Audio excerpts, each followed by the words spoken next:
Welcome to daily current affairs 365। आज की video का टाइटल है 24 अक्टूबर 2025। इसमें 23 अक्टूबर के न्यूज़ को शामिल किया गया है और कुछ पीछे के न्यूज़ को भी शामिल किया गया है, क्योंकि दिवाली के कारण बहुत दिन से वीडियो नहीं आ पा रहा था, ताकि सारे न्यूज़ कवर हो जाएं। इस वीडियो में जो मेन न्यूज़ कवर किया गया है वो है international day of the snow leopard. 23 अक्टूबर को इस बार पहली बार मनाया गया international day of the snow leopard. फिर 24 अक्टूबर को मनाया जाता है यूनाइटेड नेशंस डे। फिर कल न्यूज़ आया था prime minister Modi 22 ASEAN India summit meeting जो होगा कोलालमपुर मलेशिया में, उसको वर्चुअली अटेंड करेंगे। और जो ईस्ट एशिया समिट होगा उसमें doctor Jaishankar prime minister Modi को रिप्रेजेंट करेंगे। गवर्नमेंट ऑफ इंडिया पार्लियामेंट ने एक लॉ पास किया था, बैंकिंग लॉज अमेंडमेंट एक्ट, जिसने बैंक्स के बहुत सारे लॉज में चेंजेस लाए हैं। उसमें से जो बैंकिंग रेगुलेशन एक्ट में जो चेंजेस लाए थे रिगार्डिंग नॉमिनेशंस, वो लागू हो जाएगा 1 नवंबर 2025 को। यह नोटिफिकेशन कल आया था। प्रेसिडेंट मुर्मू उन्होंने इनॉग्रेट किया है महासमाधि सेंटेनरी ऑफ श्री नारायण गुरु। ठीक है, ये केरला में उन्होंने किया है। मिनिस्ट्री ऑफ होम अफेयर्स उसने सेटअप किया है जस्टिस BS चौहान कमेटी, जो इंक्वायर करेगा लेह लद्दाख में जो वायलेंस हुआ था जिसमें 4 लोग मर गए थे, उसके बारे में इन्वेस्टिगेशन करेगा। तमिलनाडु गवर्नमेंट ने भी एक कमेटी सेटअप किया है ऑन ऑनर किलिंग। ठीक है, उसके बारे में डिस्कशन करेंगे। श्रीलंका की जो प्राइम मिनिस्टर है डॉक्टर हरिनी अमसूरिया, वो भारत आई थी। कुछ खास नहीं हुआ था, लेकिन क्योंकि फॉरेनर है, प्राइम मिनिस्टर है, इंडिया विजिट कर रहा है, इसलिए हमें जानना होगा। मोदी साहब पे एक नया बुक लिखा गया है मोदीज मिशन। इस बुक का अनावरण किया गया मुंबई में आज 24 को। फिर इंडियन आर्मी अपना भैरव बटालियन उसको डिप्लॉय करेगा 1 नवंबर 2025 से। ये एक सिग्निफिकेंट मूव है इंडियन आर्मी का। गवर्नमेंट ऑफ इंडिया ने अप्रूवल दे दी है इंडियन आर्मी के प्रपोजल को कि वो बाई करेगा नाग-2 एंटी टैंक मिसाइल। और ये जो मिसाइल है उसको एक व्हीकल पे माउंट किया जाएगा। उस व्हीकल का नाम है नमिका 2, यानी कि नाग मिसाइल के साथ साथ नमिका 2 ट्रैक्ड व्हीकल्स भी खरीदने की अनुमति दे दी है गवर्नमेंट ऑफ इंडिया ने। स्पोर्ट्स में 4th south Asian athletics championship 2025 आज यानी कि 24 तारीख से शुरू हो रहा है रांची में। और फिर कुछ प्रैक्टिस MCQ होंगे जो बिल्कुल एग्जाम्स पे जैसे क्वेश्चंस आते हैं उसमें इसको बनाया गया है।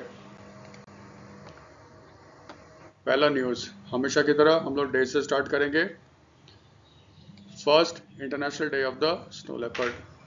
ठीक है, ये मनाया जाता है 23 अक्टूबर को, है ना। क्योंकि कल का वीडियो लंबा हो रहा था इसलिए इसको आज के लिए डाल दिया था। 23 अक्टूबर को मनाया जाता है international snow leopard day. Him तेंदुआ बोलते हैं इसको हिंदी में। ठीक है, लेपर्ड को तेंदुआ बोलते हैं और स्नो है तो हिम तेंदुआ। यूनाइटेड नेशन जनरल असेंबली ने 12 दिसंबर 2024 को एक रेजोल्यूशन पास किया था जिसमें कहा गया था कि हर साल 23 अक्टूबर को मनाया जाएगा international day of the snow leopard. इसका मतलब पहली बार इस साल मनाया गया है। और कब मनाया गया है? 23 अक्टूबर 2025 को।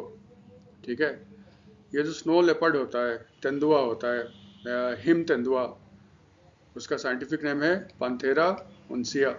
और ये पाया जाता है सिर्फ एशिया में, और एशिया में भी कहाँ पे? जो माउंटेनस रीजन होते हैं, ठीक है, वहाँ पे जहाँ पे बर्फ जमी रहती है वहाँ पे ये पाए जाते हैं। क्योंकि ये बहुत मुश्किल से दिखते हैं और ये इंसानों से बचते हैं, इसलिए स्नो लेपर्ड को कहा जाता है घोस्ट ऑफ द माउंटेन्स। ठीक है, देखो भारत में भी इसको मनाया जा रहा है। और ये सारा चीज़ किसके अंदर आता होगा? Union ministry for environment, forest and climate change. तो मिनिस्ट्री ने आपका एक इनिशिएटिव लॉन्च किया है 23 फॉर 23।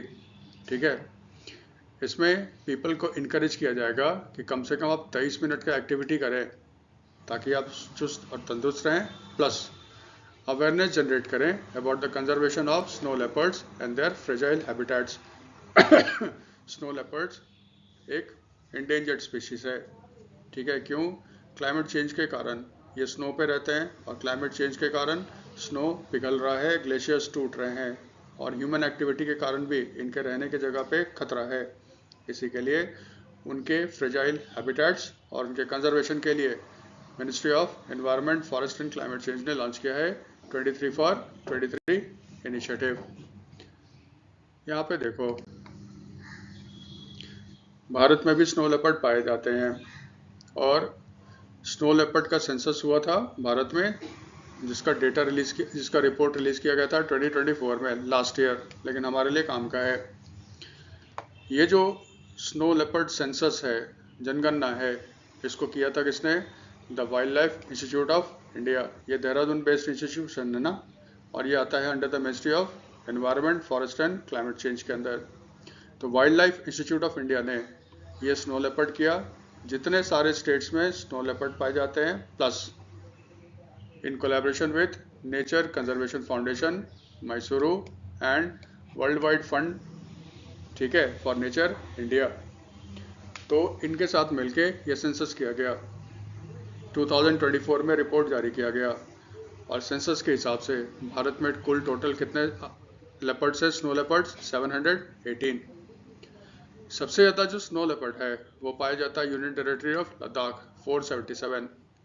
सेकंड रैंक पे आता है उत्तराखंड 124 लेपर्ड्स। थर्ड पे आता है हिमाचल प्रदेश 51 लेपर्ड्स। फिर आता है अरुणाचल प्रदेश 36 लेपर्ड्स। फिर आता है सिक्किम 21। फिर आता है जम्मू कश्मीर, वहाँ पे 9 है। इसका मतलब टोटल देखो कितने हैं? 1 2 3 4 5 6 स्टेट और यूनियन टेरिटरी में भारत में पाए जाते हैं स्नो लेपर्ड। और ये देखो, ये सारे जो स्टेट्स है ना, ये सारे हिमालयस में हैं, ठीक है। सेकेंड जो डे है वो है आपका यूनाइटेड नेशंस डे। ये आज यानी कि 24 अक्टूबर को मनाया जा रहा है, ठीक है। आप जानते हो सेकेंड वर्ल्ड वॉर ख़त्म होने के बाद जो विक्टर्स कंट्रीज थे, उन्होंने डिसाइड किया अब एक इंटरनेशनल ऑर्गेनाइजेशन जो बनाएंगे, ठीक है, जो वर्ल्ड में शांति का काम करेगा। उन्होंने आपके एग्रीमेंट को साइन किया और 24 अक्टूबर 1945 को यूनाइटेड नेशंस चार्टर जो था वो फोर्स में आया, यानी कि ये लागू हो गया 24 अक्टूबर 1945 को। इसीलिए मनाया जाता है यूनाइटेड नेशंस डे। एक चीज़ और ध्यान रखना, स्टैटिक का पार्ट होगा, ठीक है। यूनाइटेड नेशंस ने किसको रिप्लेस किया है? उसने रिप्लेस किया है लीग ऑफ नेशंस को। फर्स्ट वर्ल्ड वॉर के बाद आपका एक इंटरनेशनल ऑर्गेनाइजेशन बना था जिसका नाम था लीग ऑफ नेशंस, ठीक है। इसका भी यही काम था कि आप दुनिया में वॉर ना होने दो, शांति के लिए काम करो। लेकिन सेकंड वर्ल्ड वॉर हो गया, इसका मतलब लीग ऑफ नेशंस फेल हो गया। लीग ऑफ नेशंस को रिप्लेस किया है किसने? यूनाइटेड नेशंस ने। और इसका चार्टर फोर्स में आया था 24 अक्टूबर 1945 को, इसीलिए 24 अक्टूबर को मनाया जाता है यूनाइटेड नेशंस डे, ठीक है। डेज में हम लोग याद करते हैं इसका थीम क्या है। तो 2025 का जो यूएन डे का जो थीम है वो है बिल्डिंग आवर फ्यूचर टुगेदर, ठीक है। इसमें कुछ थोड़ा सा ट्रिविया याद कर लो। ये जो नाम है ना यूनाइटेड नेशंस का, इसने किसने सजेस्ट किया था? 1945 में जो यूनाइटेड स्टेट्स के जो प्रेसिडेंट थे फ्रैंकलिन रूजवेल्ट, उन्होंने सजेस्ट किया था यूनाइटेड नेशंस का नाम, ठीक है। एक्चुअली 45 के आसपास इनका डेथ हो गया था, फ्रैंकलिन रूजवेल्ट का, ठीक है। लेकिन इन्होंने सजेस्ट किया था यूनाइटेड नेशंस का। यूनाइटेड नेशंस में 193 मेंबर्स हैं, जिसमें जो लेटेस्ट कंट्री जिसने ज्वाइन किया है वो है साउथ सूडान। सूडान के 2 टुकड़े हो गए थे, ठीक है। तो साउथ सूडान जो है वो 93rd मेंबर बना है यूनाइटेड नेशंस का। यूनाइटेड नेशंस के 5 ऑफिशियल लैंग्वेज हैं, English, French, Arabic, Russian and Chinese, ठीक है। इसके फर्स्ट सेक्रेटरी जनरल थे ट्रिगवे ली। ये कौन थे? नॉर्वे के थे। और करंट जो सेक्रेटरी जनरल हैं वो एंटोनियो गुटेरस। इसका हेडक्वार्टर कहाँ पे है? New York, United states of America में, ठीक है। ये तो ट्रिविया है, थोड़ा सा ये इसको याद रख लो। बाकी याद रखना थीम क्या है, बिल्डिंग आवर फ्यूचर टुगेदर। फिर आपका कल न्यूज़ आया था, एमईए का स्टेटमेंट आया था, जो 22nd India ASEAN summit meeting होगा 2025 में, उसमें मोदी साहब जो है ना वो नहीं जाएंगे, वो वर्चुअली पार्टिसिपेट करेंगे। कारण क्या था, दिवाली का सेलिब्रेशन है, प्लस बिहार में आपका इलेक्शन है जो बहुत इंपॉर्टेंट है मोदी के लिए। ठीक है, तो पहले देख ले न्यूज़ क्या है। आसियान, इसका फुल फॉर्म होता है association of south east Asian Nations. ठीक है, इसका जो 47th समिट मीटिंग होगा वो होगा कोलालमपुर में। कोलालमपुर राजधानी है किसकी, मलेशिया की। और ये समिट मीटिंग होगा 26 से 28 अक्टूबर 2025 को। ठीक है, तो आसियान का जब मीटिंग होता है तो आसियान से रिलेटेड जितने सारे ऑर्गेनाइजेशंस हैं ना, उसकी भी मीटिंग होती है। और नॉर्मली इसमें पार्टिसिपेट करने के लिए प्राइम मिनिस्टर जाते हैं इंडिया के। जैसे पिछला जो हुआ था लाओ में हुआ था, वियंतिन में हुआ था, लाओ पीडीआर, लाओ पीपल्स डेमोक्रेटिक रिपब्लिक, वो भी आसियान का मेंबर है। वहाँ हुआ था तो प्राइम मिनिस्टर मोदी खुद गए थे वहाँ पे, उसके कैपिटल वियंतिन में। इस बार वो नहीं जा रहे हैं। ठीक है, कुछ लोग कह रहे हैं डोनाल्ड ट्रंप आ रहा है इसलिए उससे मिलने के लिए नहीं चाहते मोदी साहब, इसीलिए वो वहाँ नहीं जा रहे हैं। देखो हमें उससे क्या मतलब है, हम तो थोड़ा एग्जाम फोकस हो जाएं। अब आसियान के साथ साथ जब भी आसियान का समिट मीटिंग होगा उसके साथ साथ इंडिया आसियान समिट मीटिंग भी होता है। तो इस बार 22nd India ASEAN summit meeting होगा, जिसमें आसियान के जो 10 कंट्री हैं और इंडिया के जो प्राइम मिनिस्टर हैं मोदी साहब, ये आपस में बैठते हैं और इंडिया आसियान के संबंध को कैसे मजबूत किया जाए इसके बारे में चर्चा करते हैं। तो जो 22nd India ASEAN summit meeting जो कोलालमपुर में होगा उसमें मोदी साहब वर्चुअली अटेंड करेंगे। एक और मीटिंग होती है इसके साथ, ईस्ट एशिया समिट मीटिंग। तो ईस्ट एशिया समिट, इसको EAS भी बोलते हैं ना शॉर्ट में, फुल फॉर्म के लिए थोड़ा याद रखना भाई, आसियान फुल फॉर्म के लिए, EAS फुल फॉर्म के लिए। तो ईस्ट एशिया समिट मीटिंग जो होता है उसमें इंडिया भी एक पार्ट है। उसका 20th जो मीटिंग होगा वो भी कोलालमपुर में होगा। इसमें मोदी साहब को रिप्रेजेंट कर रहे हैं हमारे फॉरेन अफेयर्स मिनिस्टर या external affairs minister doctor S Jaishankar. ये तो याद रहेगा। अब देखो आसियान, इंडिया आसियान समिट और ईस्ट एशिया समिट, थोड़ा सा जान लो स्टैटिक पार्ट। आसियान एसोसिएशन है 10 ईस्ट एशियन कंट्री का। आसियान एक रीजनल ऑर्गेनाइजेशन है। रीजनल ऑर्गेनाइजेशन देखो, अभी आपने देखा था यूनाइटेड नेशंस। यूनाइटेड नेशंस आपका एक ग्लोबल ऑर्गेनाइजेशन है, विश्व के लगभग सारे कंट्रीज के मेंबर हैं लगभग, और वो पूरे विश्व में शांति के लिए काम करता है। इसी तरह बहुत सारे विश्व में बने हुए आपके रीजनल ऑर्गेनाइजेशन जो पर्टिकुलर एक रीजन को फोकस करता है, और उसका मेन मकसद होता है ना आपस में संबंधों को मजबूत करना। ये इकोनॉमिक, पॉलिटिकली, डिफेंस सारे चीज़ पे काम करते हैं ताकि झगड़ा झंझट ना हो और इस क्षेत्र का विकास हो। वर्ल्ड में 2 सबसे सफल जो रीजनल ऑर्गेनाइजेशन है, एक EU है, यूरोपियन यूनियन, और एक आसियान है। दोनों को बहुत ही सक्सेसफुल माना जाता है, मॉडल माना जाता है एज ए रीजनल ऑर्गेनाइजेशन का। ठीक है, तो आसियान एक रीजनल ऑर्गेनाइजेशन है जो बना कब था, 1967 में। इसमें 10 कंट्री मेंबर हैं। देखो कंट्री का नाम पूछेगा इसलिए नाम याद रखना है फुल फॉर्म के साथ। एक तो मलेशिया है जो होस्ट कर रहा है, इंडोनेशिया जो सबसे बड़ा देश है इसमें, थाईलैंड, सिंगापुर, ब्रुनई, लाओ PDR, Myanmar, Cambodia, Philippines and Vietnam. इसमें एक ही कंट्री है जिसके साथ भारत बाउंड्री शेयर करता है और वो देश है म्यांमार। म्यांमार के साथ इंडिया बाउंड्री शेयर करता है, लेकिन शायद हमारा सबसे इम्पोर्टेंट कंट्री जो है ना वो सिंगापुर है। एक समय था जब पूछा करता था कौन सा कंट्री है जो gateway to South East Asia या आसियान है, एक समय आया करता था ये क्वेश्चन। उस समय ऑप्शन देता था सिंगापुर, तो सिंगापुर पर टिक होगा। अगर सिंगापुर नहीं होगा तो फिर म्यांमार हो जाएगा। ये क्लियर है। आसियान का ना एक कंट्री है ईस्ट एशिया में, तिमोर लेस्ते। इसको पहले बोलते थे ईस्ट तिमोर। ये इंडोनेशिया का पार्ट था, बाद में ये इंडिपेंडेंट हो गया, अपना नाम चेंज कर दिया, उसने नाम रख लिया तिमोर लेस्ते। तिमोर लेस्ते जो है उसको आसियान का मेंबर अभी तक नहीं बनाया गया है। वो बेसिकली क्या है, एक ऑब्जर्वर स्टेटस है। आसियान का जो हेडक्वार्टर है वो जकार्ता है। जकार्ता कैपिटल है इंडोनेशिया का। यहाँ पे देखो क्या होगा, आसियान समिट हो जाएगा ना, उसके बाद फिर नेक्स्ट चेयरमैन बनेगा, ये रोटेट होता है। तो जो नेक्स्ट चेयरमैन होगा फॉर 2026 आसियान का वो फिलीपींस होगा। ठीक है, तो जूनियर मार्कोस वो जाएंगे वहाँ पे और विधिवत ग्रहण करेंगे आपके फिलीपींस का chairmanship from Malaysian prime minister. ठीक है। दूसरा, इंडिया आसियान समिट मीटिंग। थोड़ा सा जान लो स्टैटिक पोर्शन। 1991 में इंडिया में ज़बरदस्त इकोनॉमिक क्राइसिस आया। ठीक है। हम लोग बैंकरप्ट हो गए और उस समय हम लोग गए थे आईएमएफ के पास। आईएमएफ ने लोन लिया, हम लोगों ने आईएमएफ से लोन लिया था। नरसिम्हा राव की सरकार बनी थी, कांग्रेस पार्टी के थे 91 में, और फाइनेंस मिनिस्टर बने थे आपके डॉक्टर मनमोहन सिंह। उस समय east Asia, specially south East Asia, China, south Korea, Malaysia, Thailand, even Philippines, Japan तो था ही, सिंगापुर, इनको माना जाता था ईस्टर्न टाइगर। ठीक है, टाइगर कंट्रीज थे, क्योंकि यहाँ पे ज़बरदस्त इकोनॉमिक ग्रोथ हो रहा था।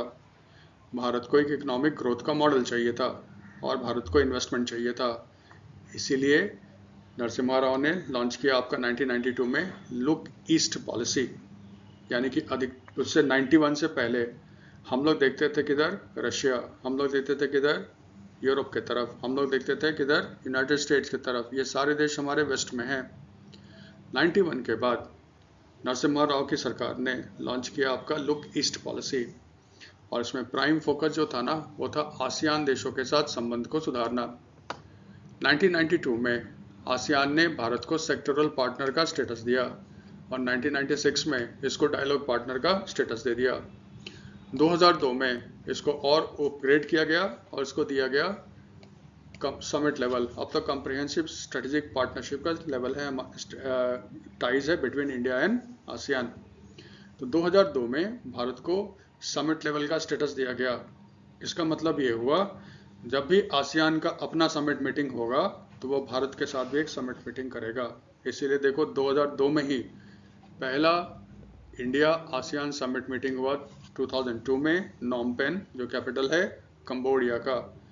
इसके बाद से जब भी आसियान का समिट मीटिंग होता है तो भारत के साथ भी आसियान इंडिया समिट मीटिंग होता है।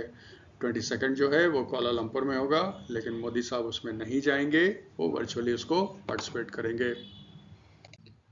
फिर एक है word east Asia summit, EAS बोलते हैं इसको। ठीक है, फुल फॉर्म। EAS आसियान वालों ने शुरू किया था 2005 में। इसका देखो मकसद क्या है। आसियान बेसिकली आपका पैसिफिक रीजन में आता है। वहाँ पे देखो चाइना है, अमेरिका वहाँ का रेजिडेंट पावर है, अमेरिका सुपर पावर है, वहाँ पे था। एक समय सोवियत यूनियन भी बहुत स्ट्रांग था, रशिया है उसका उत्तराधिकारी। इस एरिया में लोग बहुत इंटरेस्टेड थे। आसियान वाले क्या चाहते थे, यहाँ पे कोई झगड़ा झंझट ना हो, ठीक है, और इस यहाँ पे शांति हो। हम लोग इकोनॉमिक्स के बारे में बात करें, ट्रेड के बारे में बात करें, इन्वेस्टमेंट के बारे में बात करें। तो फिर इन सारे कंट्रीज़ को मिलाने के लिए आसियान वालों ने स्टार्ट किया ईस्ट एशिया समिट। इसका उद्देश्य क्या था, तो strengthen strategic and economic cooperation between ASEAN, the regional power and the United states of America and Russia. Regional power में यहाँ पे कौन आ जाता है, चाइना। इंडिया को भी मानते हैं ये लोग रीजनल पावर, ऑस्ट्रेलिया, जापान। इसका मेन मकसद था झगड़ा झंझट ना हो, इकोनॉमिक्स के बारे में बात किया जाए, इसीलिए ईस्ट एशिया समिट होता है। ईस्ट एशिया में टोटल कंट्री होते हैं 18, 10 तो आसियान वाले खुद हो गए और बाकी 8 कौन है, ऑस्ट्रेलिया और न्यूजीलैंड नीचे से हो गए। फिर पड़ोसी देश हो गए जापान, साउथ कोरिया, चाइना, फिर इंडिया, और 2 सुपर पावर हो गए USA एंड रशिया। अब तो चाइना भी एक सुपर पावर ही मान सकते हो, रशिया नहीं है वो स्टेटस, ठीक है। तो ईस्ट एशिया समिट में प्राइम मिनिस्टर मोदी के जगह पे डॉक्टर जयशंकर होंगे, और ईस्ट एशिया कंट्री में टोटल 18 कंट्रीज हैं। फिर मिनिस्ट्री ऑफ फाइनेंस ने नोटिफिकेशन जारी किया है कल, और उसने कहा है कि 1 नवंबर 2025 से बैंकिंग लॉ अमेंडमेंट एक्ट 2025 का जो प्रोविजंस, कुछ प्रोविजंस हैं वो इम्प्लीमेंट होंगे, ठीक है। अब थोड़ा सा इसको देख लो। पहला, जो बैंकिंग लॉ अमेंडमेंट एक्ट था जिसको पार्लियामेंट ने पास किया है, उसने किस किस कानून में संशोधन किया है, अमेंडमेंट किया है?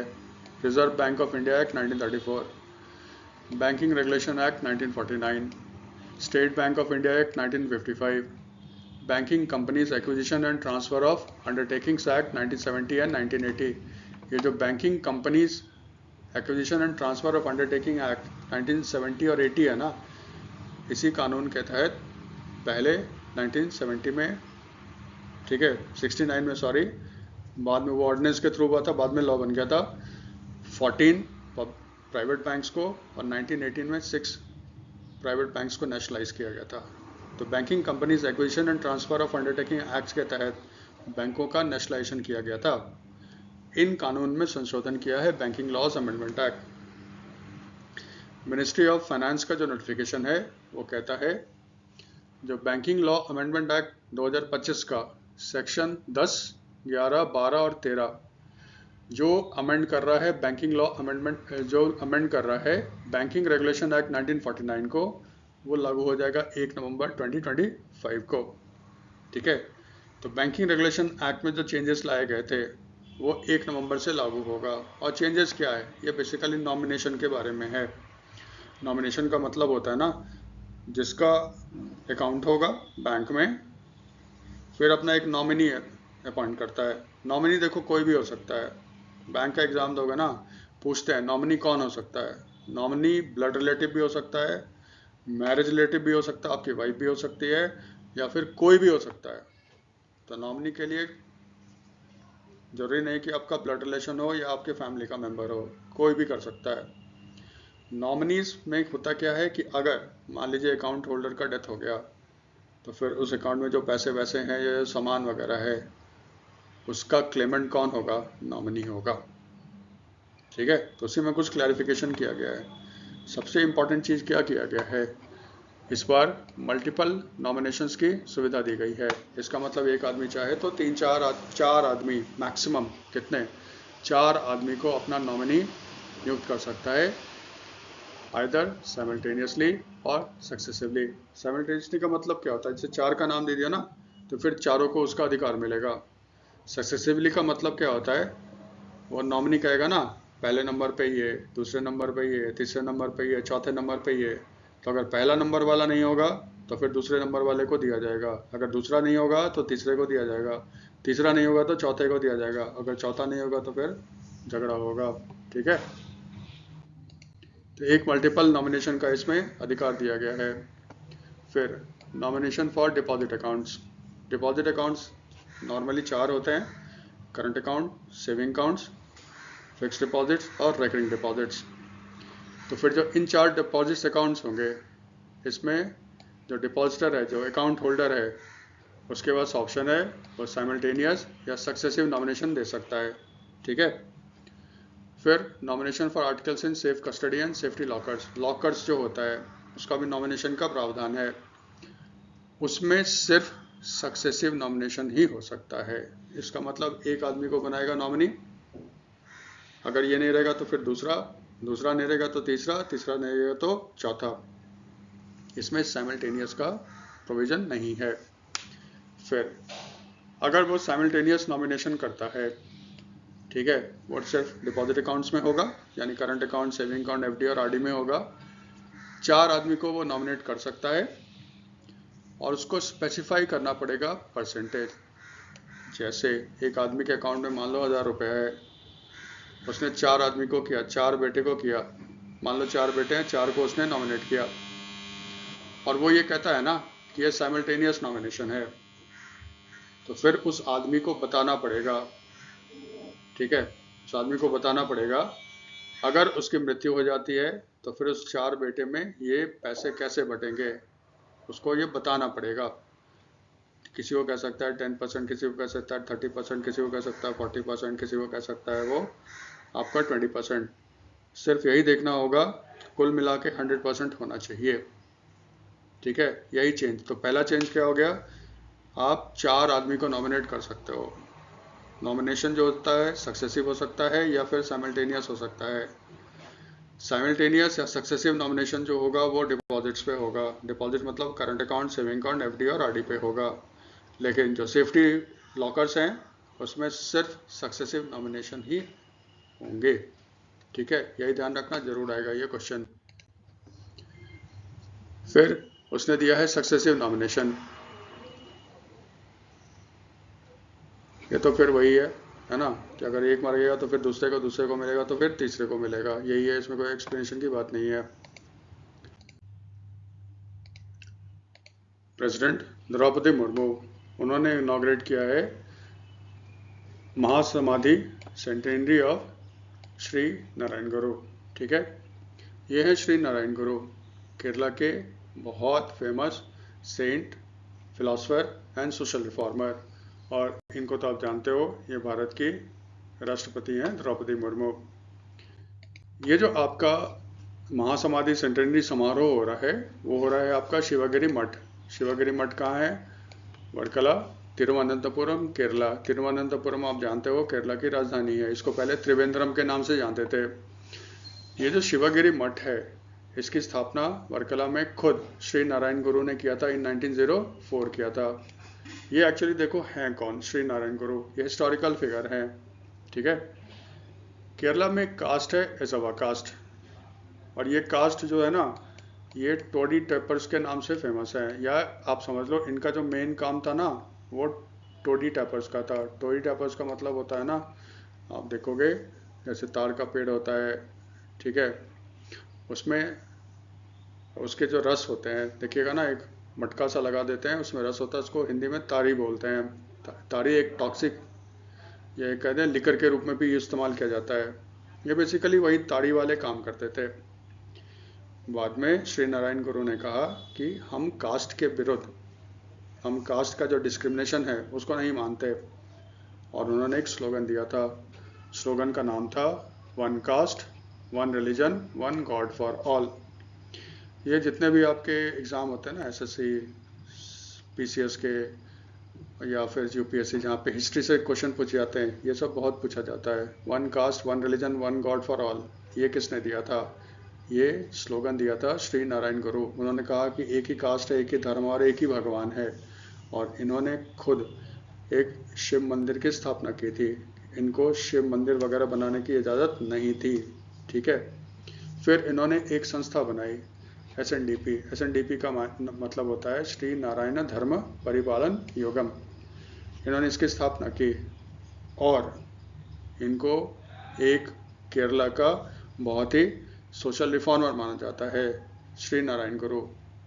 सिंपल वाले एग्जाम में सिर्फ यही रहेगा कि महासमाधि सेंटेनरी ऑफ श्री नारायण गुरु कहाँ मनाया जा रहा है, या शिवगिरी मठ कहाँ पे है? तिरुवनंतपुरम, वर्कला, तिरुवनंतपुरम, केरला।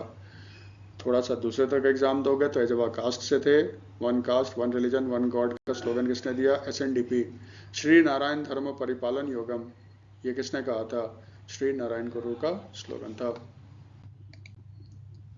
फिर मिनिस्ट्री ऑफ होम अफेयर्स, उसने सेटअप किया है justice VS Chauhan committee on Leh violence. ये है आपके फॉर्मर सुप्रीम कोर्ट के जज, अब रिटायर हो चुके हैं, जस्टिस वीएस चौहान।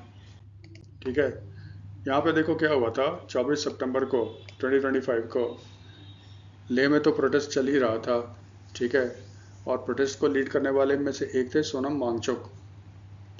वहाँ पे क्या हो गया, मामला बिगड़ गया, सिक्योरिटी फोर्सेस ने लोगों पे फायरिंग कर दी, और जिसमें 4 लोग मारे गए थे। तो पूरे सर्कमस्टांसेस को इन्वेस्टिगेट करने के लिए ministry of home affairs, Bharat सरकार ने सेटअप किया है जस्टिस वीएस चौहान कमेटी। सिर्फ यही पूछेगा, लेह वायलेंस में इन्वेस्टिगेट करने के लिए जो जुडिशियल कमेटी बना, उसके चेयरमैन कौन है? Justice VS Chauhan. यही याद रखना, इतना काफ़ी रहेगा। ये लोग क्या डिमांड कर रहे हैं? ये डिमांड कर रहे हैं स्टेटहुड का, और डिमांड कर रहे हैं ना, लद्दाख को शामिल किया जाए 6th schedule of the Indian constitution. देखो है क्या, आप जानते हो Jammu Kashmir reorganisation act pass हुआ था 2019, जिसमें जम्मू कश्मीर को 2 पार्ट्स में डिवाइड किया गया। एक हो गया जम्मू कश्मीर, दूसरा हो गया लद्दाख। फिर जम्मू कश्मीर को यूनियन टेरिटरी का स्टेटस दिया गया, और लद्दाख को भी यूनियन टेरिटरी का स्टेटस दिया गया, दोनों को अलग अलग कर दिया गया। बाद में ये हुआ कि लद्दाख का डेवलपमेंट होगा। डेवलपमेंट का मतलब है बाहर के लोग आएंगे, यहाँ पे इन्वेस्टमेंट करेंगे, रहेंगे। लद्दाख में अधिकतर जो पॉपुलेशन है ना ट्राइबल्स हैं या फिर कुछ मुस्लिम्स पॉपुलेशंस हैं। इनको डर सताने लगा कि अगर बाहर वाले आ जाएंगे इसका मतलब हमारी जॉब्स ले लेंगे, हमारे एरिया पे बसना शुरू कर देंगे और हम पिछड़ जाएंगे। ये डर है उनमें। इसीलिए उन्होंने पहला डिमांड क्या किया, हमें स्टेट का स्टेटस दे दो। ठीक है, दिल्ली के अंदर नहीं रहना चाहते, यूनियन टेरिटरी तो दिल्ली का हो गया ना, दिल्ली का शासन हो गया। 6th शेड्यूल का स्टेटस क्यों मांग रहे हैं? देखो, भारत में ट्राइबल एरिया है, यहाँ पे ट्राइबल्स रहते हैं, इनको शेड्यूल एरियाज बोला जाता है। ठीक है, इसमें क्या होता है, जो शेड्यूल एरियाज होते हैं जहाँ पे शेड्यूल ट्राइब्स रहते हैं उनके लिए ना उनको प्रोटेक्शन दिया जाता है, उनके कस्टम्स के बचाव के लिए, उनके इकॉनमी के बचाव के लिए, उनका एडमिनिस्ट्रेशन कैसा होगा, उनका सेल्फ गवर्नेंस होगा, ताकि वो अपनी आइडेंटिटी को बचा सकें। ये प्रोविज़न है कॉन्स्टिट्यूशन में। तो शेड्यूल 6 जो है इंडियन कॉन्स्टिट्यूशन का, वो प्रोविज़न करता है regarding the administration of the tribal areas in Assam, Meghalaya, Mizoram and Tripura. Assam, Meghalaya, Mizoram और त्रिपुरा में जो शेड्यूल्ड एरियाज हैं जहाँ पे ट्राइबल्स रहते हैं उसको डिमार्केट किया जाता है। फिर यहाँ पे उनका अपना काउंसिल होता है, जो रूल्स रेगुलेशन बनाते हैं, उनको ऑटोनॉमी होता है। वो वहाँ पे ना आप ज़मीन वगैरह नहीं खरीद सकते हो, यानी कि तमाम तरह की उनकी सुविधा होती है ताकि वो अपने आइडेंटिटी को बचा सके। यही डिमांड कर रहे हैं लद्दाख वाले, हमें भी 6th शेड्यूल में डाल दो। फिलहाल गवर्नमेंट ऑफ इंडिया इसको मानने के लिए तैयार नहीं है। दूसरा जो इनका डिमांड है, इनको स्टेटहुड का स्टेटस दे दिया जाए। ये डिमांड तो देखो जम्मू एंड कश्मीर भी कर रहा है। तो यही दो मेन डिमांड है इनका। ठीक है, ये तो हम लोगों ने कर लिया था। Ladakh, union territory of Ladakh existence में कब आया था? 31 अक्टूबर 2019 को। यहाँ के लेफ्टिनेंट गवर्नर फिलहाल कौन है? कवेंद्र गुप्ता। इसमें एक नाम सुना होगा, सोनम वांगचुक। सोनम वांगचुक बहुत दिन से भूख हड़ताल पे बैठे हुए थे। इनका भी यही दोनों डिमांड था, लद्दाख को स्टेटहुड दो और लद्दाख को शामिल कर दो 6th शेड्यूल में। गवर्नमेंट ऑफ इंडिया ने क्या किया, सोनम वांगचुक को अरेस्ट कर लिया। और उनको अरेस्ट किया ना preventive detention act, national security act NSA के तहत। इसमें 1 साल तक बेल भी नहीं होता।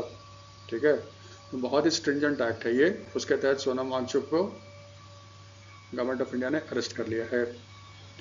सोनम वांगचुक बहुत ही फेमस आदमी है, ये क्लाइमेट एक्टिविस्ट है और 2018 में इनको रोमन मैग्सेसे अवार्ड भी मिला है। ठीक है, तो अब ये हो गया कि सोनम वांगचुक को भी छोड़ो, तो सारे सिचुएशन को देखने के लिए, वायलेंस क्यों हुआ, कारण क्या था, उसके लिए तो जस्टिस चौहान कमेटी है, प्लस गवर्नमेंट ऑफ इंडिया और लद्दाख के जो रिप्रेजेंटेटिव्स हैं उनके बीच में भी बातचीत हो रही है। आप ये सारा फैक्ट्स याद रखना। फिर तमिलनाडु में MK स्टालिन की गवर्नमेंट है, DMK के हैं। ये देखो MK स्टालिन है, ये तमिलनाडु के CM है, ये DMK पार्टी से हैं। इनकी गवर्नमेंट ने एक कमेटी सेटअप किया है ऑन ऑनर किलिंग, और उस कमेटी के चेयरमैन कौन है? मद्रास हाई कोर्ट के फॉर्मर जज। ठीक है, ये जज KN बाशा। तो Tamil Nadu chief minister MK Stalin has set up a commission headed by the retired Madras High Court जज KN बाशा। इस कमेटी का काम क्या होगा? To suggest measures to prevent honour killings in Tamil Nadu. ठीक है, और गवर्नमेंट कहता है जो रिकमेंडेशन ये कमेटी देगा उसके बेसिस पे स्टेट गवर्नमेंट एक लॉ बनाएगा। देखो ऑनर किलिंग क्या होता है। केस क्या हुआ था, इंटरकास्ट मैरिज हुआ था, उसमें एक जो थे वो शायद शेड्यूल कास्ट थी। तो आप जानते हो भारत में एक कास्ट से दूसरे कास्ट में शादी करोगे तो हंगामा मच जाता है। और बहुत जगह आप सुनते हो कि घर वालों ने लड़की को मार दिया, कुछ केसेस में तो लड़के को भी मार देते हैं। वो दोनों भाग कर गए थे और CPI के एक MLA थे, उसके घर में छुप गए थे। बहुत हंगामा हुआ था इस पे। तो उसके बाद MK स्टालिन गवर्नमेंट ने आपका ये कमेटी सेटअप किया है ताकि तमिलनाडु में ऑनर किलिंग को रोका जा सके। यही कहानी है इसमें। ठीक है, श्रीलंका की प्राइम मिनिस्टर डॉक्टर हरिनी अनसुरिया ये भारत आई थी। इसमें कुछ खास नहीं हुआ है, यही है। ये 16th चीफ प्राइम मिनिस्टर हैं श्रीलंका की। ये भारत आई थी, प्राइम मिनिस्टर मोदी से मिली, सबसे मेरी कुछ खास हुआ नहीं है। आउट ऑफ द वे क्या पूछ सकता है? ये हिंदू कॉलेज गई थी। हिंदू कॉलेज दिल्ली यूनिवर्सिटी की एक कॉलेज है। यहाँ से इन्होंने बीए सोशियोलॉजी किया था, ठीक है, तो फिर वो हिंदू कॉलेज भी गई थी। इसी को थोड़ा हम ध्यान रख सकते हैं। और 90% चांस है ये पूछेगा डॉक्टर हरिणी अमर सूर्या जो भारत आई थी वो कौन थी? Prime minister of Sri Lanka. Static का पोर्शन देख लो। श्रीलंका एक आइलैंड कंट्री है और इंडियन ओशन में है ये श्रीलंका। बिल्कुल देखोगे आपने, हमारा जो ये है ना साउथ इंडिया, यहाँ पे आपका है श्रीलंका, इंडियन ओशन में है ये। तमिलनाडु और श्रीलंका को सेपरेट करता है पाक स्टेट, पाक जल डमरू मध्य, ये सेपरेट करता है श्रीलंका को भारत से। श्रीलंका आपका साउथ एशिया का पार्ट है, ठीक है। इस पे भी अंग्रेज़ों का शासन था और अंग्रेज़ों के समय में इसका नाम रखा गया था सिलोन। बाद में 1972 में श्रीलंका ने सिलोन से अपना नाम चेंज करके रख दिया श्रीलंका। इसका जो लेजिस्लेटिव कैपिटल है, यानी कि इसकी जो संसद है, पार्लियामेंट है, वो बैठता है जय श्री जयवर्धने कोटे, ये कोलंबो के सबब है, ठीक है। लेकिन एग्जीक्यूटिव एंड जुडिशियल, कार्यकारी और न्यायिक, वो कैपिटल कहाँ है? कोलंबो। इसका मतलब सुप्रीम कोर्ट कहाँ है? कोलंबो में। गवर्नमेंट कहाँ बैठता है? कोलंबो में। सिर्फ पार्लियामेंट कहाँ है? श्री जयवर्धने कोटे में। इसके प्रेसिडेंट फिलहाल कौन है? अनुरा कुमार दिसनाइके। और श्रीलंका की करेंसी आप जानते हो क्या है? श्रीलंकन रुपी। फिर मोदी साहब पे एक किताब लिखी गई है, किताब का नाम है मोदीज मिशन। आज शाम को देखना, 24 तारीख को शाम को एक सेरेमनी होगी महाराष्ट्र के राजभवन में, ठीक है, जहाँ पे महाराष्ट्र के गवर्नर आचार्य देवव्रत इस पुस्तक का विमोचन करेंगे, अनावरण करेंगे, ठीक है, अनवेल करेंगे। और उसमें रहेंगे कौन? देवेंद्र फडणवीस। देवेंद्र फडणवीस कौन है? चीफ मिनिस्टर ऑफ महाराष्ट्र, ठीक है। हमें सिर्फ यही है। इस किताब को लिखा किसने है? इस किताब को लिखा है lawyer and journalist Burgess Desai. इतना ही काफ़ी है। मोदी साहब की कहानी पे है। आपको कुछ नहीं पूछेगा, सिर्फ यही पूछेगा मोदीज मिशन बुक जो है किसने लिखा? बर्जिस देसाई। इतना याद कर लीजिएगा, काफ़ी है, ठीक है।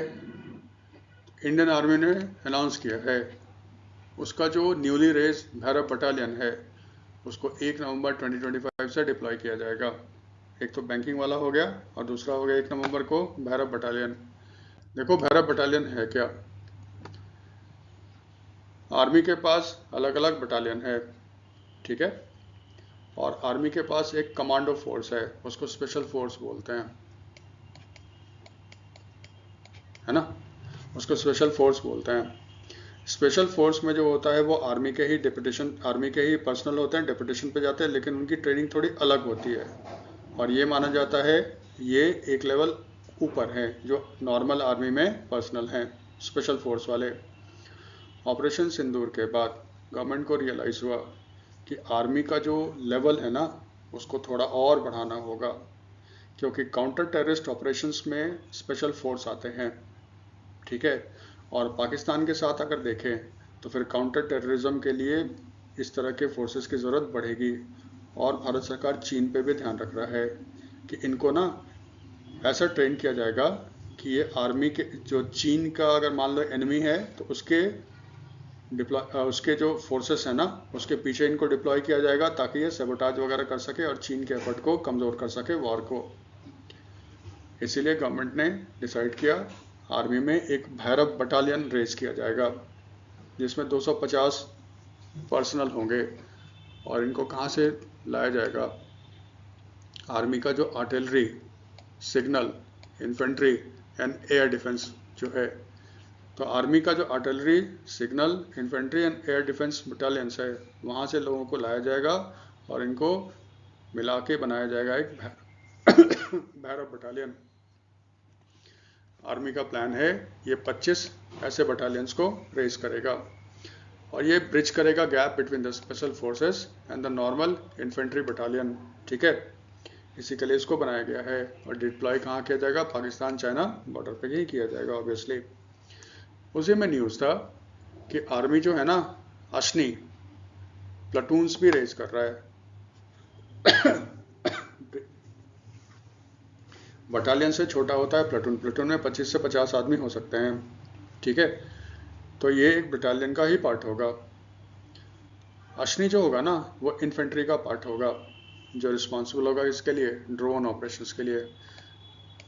देखो भाई, जब से अजरबैजान और आर्मीनिया के बीच वॉर हुआ था नगोर्नो कराबाख में, उसमें ड्रोन्स का ज़बरदस्त इस्तेमाल हुआ था। उसी में फेमस हुआ था टर्की का ड्रोन, ठीक है, बरख्तियार। बाद में फिर यूक्रेन रशिया वॉर हुआ, उसमें भी ड्रोन ने कमाल किया। और फिर भारत और पाकिस्तान का जो हुआ था ऑपरेशन सिंदूर, उसमें भी ड्रोन का बहुत इस्तेमाल किया गया। गवर्नमेंट ऑफ इंडिया ने डिसाइड किया है कि आर्मी का अपना, आर्मी का इन्फेंट्री, इन्फेंट्री का मतलब होता है पैदल सेना, ठीक है। तो आर्मी का जो इन्फेंट्री है उसको जिम्मा दिया गया है कि आप ड्रोन ऑपरेशन संभालोगे, और उसमें ये प्लाटून्स रेस करेगा, डेडिकेटेड होगा ड्रोन ऑपरेशन के लिए। उस प्लाटून का नाम होगा अश्नी। अश्नी का मतलब संस्कृत वर्ड, इसका मतलब होता है फायर। ये जो ड्रोन्स होंगे इसको यूज किया जाएगा for surveillance, loitering and kamikaze mission. Surveillance का मतलब क्या होगा, टो ही होगा। ये अपना जाएगा, फोटो वोटो खींचेगा, पता करेगा कि कौन कहाँ पे है, लोकेशन क्या है दुश्मन का, वगैरह वगैरह। लॉइटरिंग का मतलब क्या होता है, इसको छोड़ दिया जाता है, ठीक है। और ना ये हवा में ही उड़ता रहता है जैसे ही, क्योंकि जानते हो ड्रोन्स अनमैन्ड एरियल व्हीकल होता है, इसको कोई चलाता है।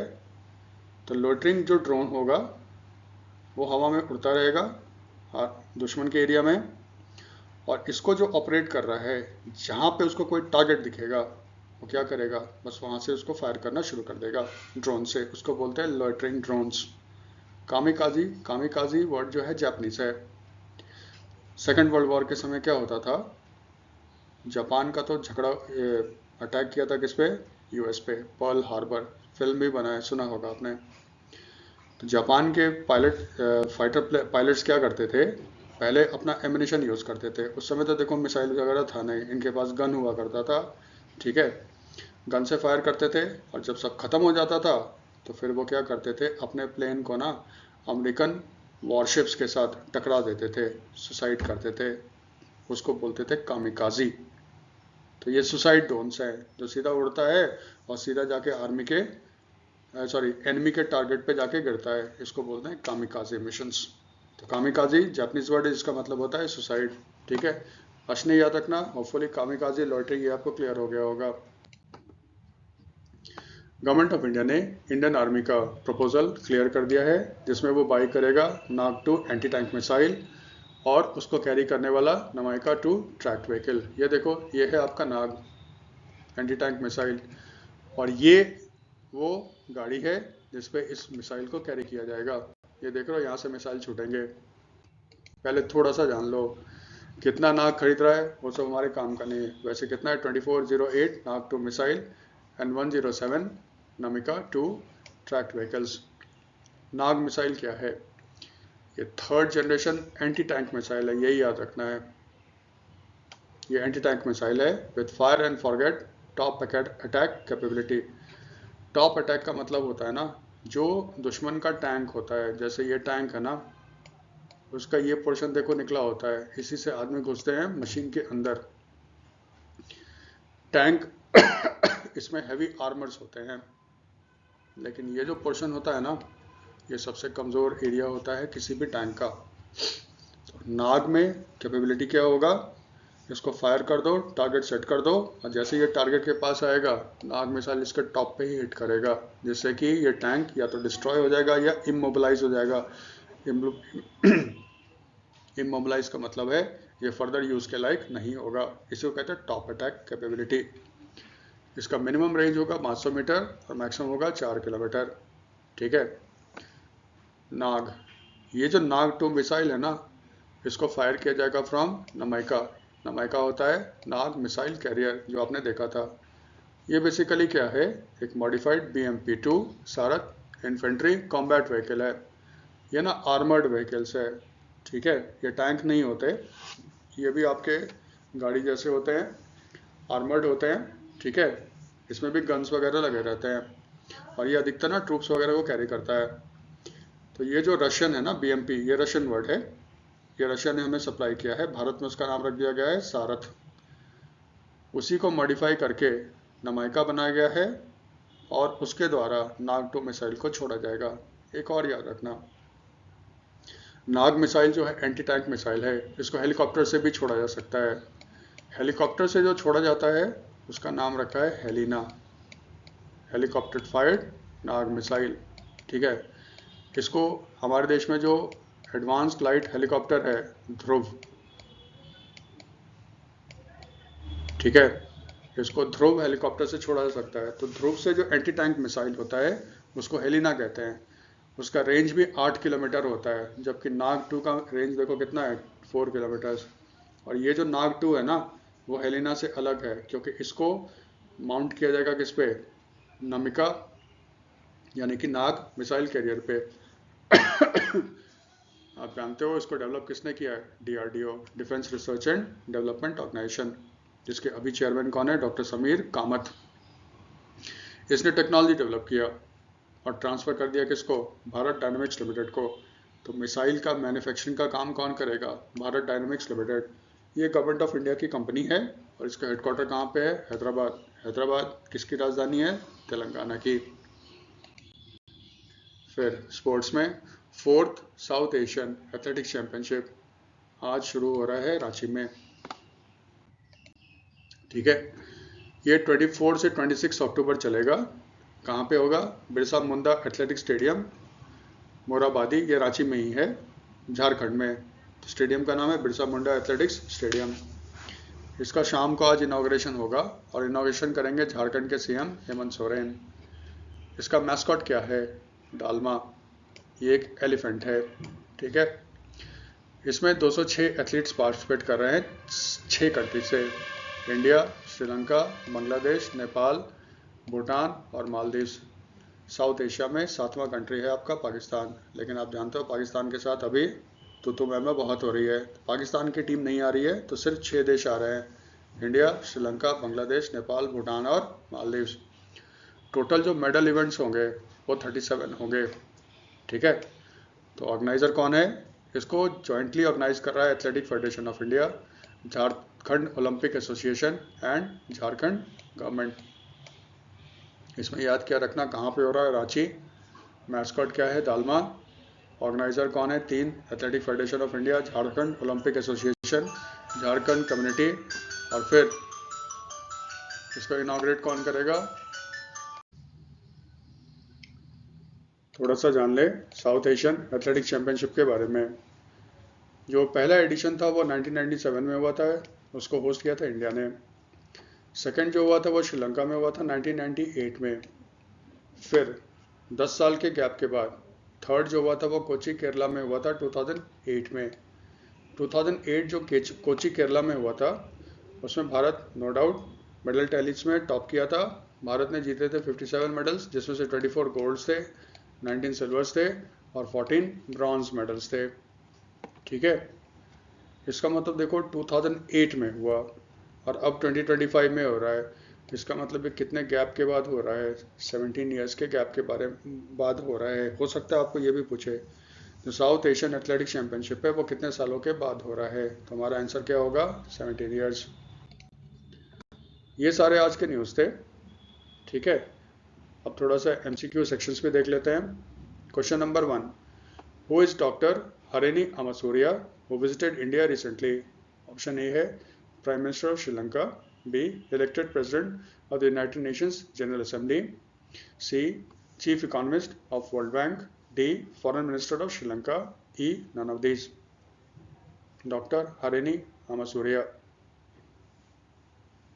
ये जानते हो ये श्रीलंका के 16th प्राइम मिनिस्टर हैं। भारत आई थी, हिंदू कॉलेज गई थी क्योंकि हिंदू कॉलेज से ये पढ़ी हैं। Who is the author of the book Modi's mission. Modi's mission book के ऑथर कौन है। Option A Burjis Desai, option B Prabhu Chawla, option C Shri Iyer, option D Devika Chadha, option E none of these. Modi's mission, इस बुक के ऑथर कौन है, आसान सा है, इसका आंसर क्या है, Burjis Desai. Third, what is the name of the platoon raised by the Indian army to handle its drone operation. Indian army के ड्रोन ऑपरेशन को हैंडल करने के लिए जो प्लाटून रेज किया है उस प्लाटून का नाम क्या है? ए भैरव, बी अश्नि, सी सुदर्शन, डी प्रहार, ई नन ऑफ दीज। अब जानते हो इसका आंसर क्या है? अश्नि। भैरव एक बटालियन है, ठीक है, जिसको रेज किया गया है, जिसमें स्पेशल फोर्सेस के साथ साथ और भी लोग शामिल होंगे इन्फेंट्री का। सुदर्शन चक्र ये एक मिसाइल डिफेंस सिस्टम है इंडिया का, जिसकी घोषणा 15 अगस्त 2025 को मोदी साहब ने किया था। प्रहार एक surface to surface ballistic missile है। Which type of missile is Nag-2 which the Indian Army is buying? Nag-2 किस तरह का मिसाइल है? Surface to surface missile, surface to air missile, anti tank missile, hand held shoulder fired missile, none of this.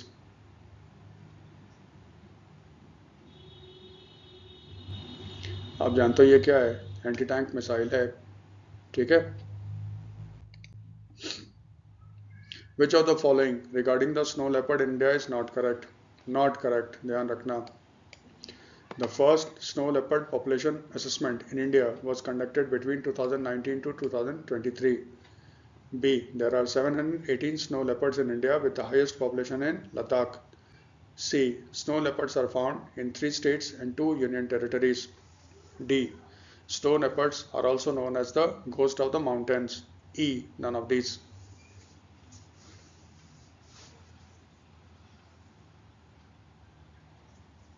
ठीक है, देखो question है not correct, इसका मतलब इसमें से करेक्ट कौन नहीं है? आप जानते हो सी, ये करेक्ट नहीं है। क्यों? स्टेट कौन कौन से स्टेट में मिलता है? ये मिलता है आपका हिमाचल प्रदेश, ठीक है, उत्तराखंड, 2 हो गया, इधर आ जाओ सिक्किम, और 4th स्टेट हो गया आपका अरुणाचल प्रदेश। यूनियन टेरिटरी कौन सा है? लद्दाख और जम्मू एंड कश्मीर। इसका मतलब 4 स्टेट्स होना चाहिए, जबकि यहाँ पे ऑप्शन, यहाँ पे क्या दिया गया? 3 स्टेट, इसीलिए सी जो है ना वो करेक्ट नहीं है, ठीक है।